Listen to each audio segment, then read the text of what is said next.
Have we allowed Jesus to reach the other side of ourselves?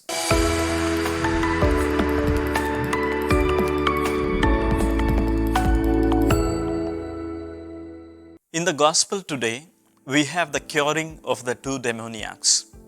We hear in the passage that Jesus came to the other side. What is this, the other side? The place where Jesus goes is called the Gadarenes or Gadara, one of the Gentile cities. The Jews of that time would always consider a Gentile city unclean, and entry to such a place would require a ritual cleansing.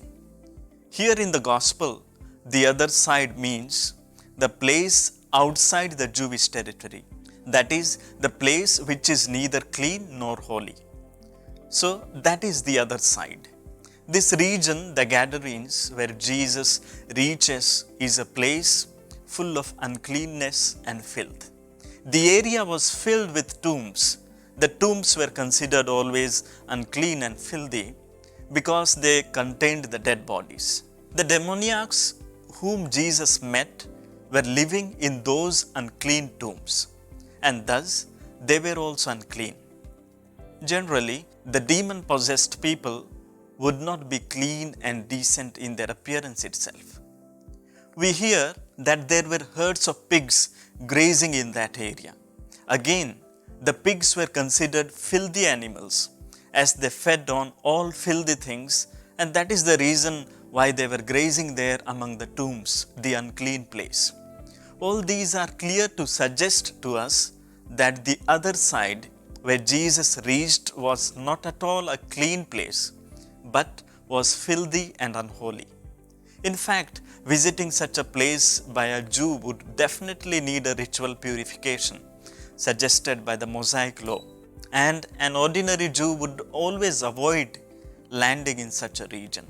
Jesus ignored these purity laws and went to the other side, an area known for its profound uncleanness and defilement. Jesus did this for just one reason: to visit the demon-possessed men in order to set them free from defilement, uncleanness, and evil oppression. He did that by driving out the demons from them. Thus, he cleansed and cured them and restored their human dignity. Now they could go and live among the people instead of living among the tombs. But what do we hear at the end of the passage? Behold, all the city came out to meet Jesus, and when they saw him, they begged him to leave their neighborhood. Jesus came to those men who were horribly enslaved by demons, filthy and ugly, in order to set them free and make them clean, to restore them to their community. That was a mighty work he has done, which none of them could do, as they were always frightened to approach these demon-possessed men.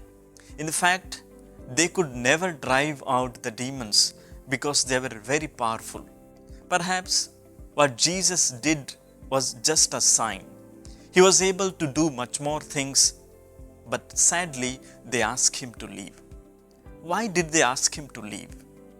Were they concerned about him, knowing that he was a Jew and his entry to their region would incur him ritual purification? Or perhaps they did not want to lose more of their pigs. If he remained there, he would cast out more demons, and other herds of pigs might go and drown in the sea. Or maybe they wanted to remain in their old ways. They were quite happy with the way they lived amidst the demon possession, sickness, and uncleanness. These are some of the points for us to reflect.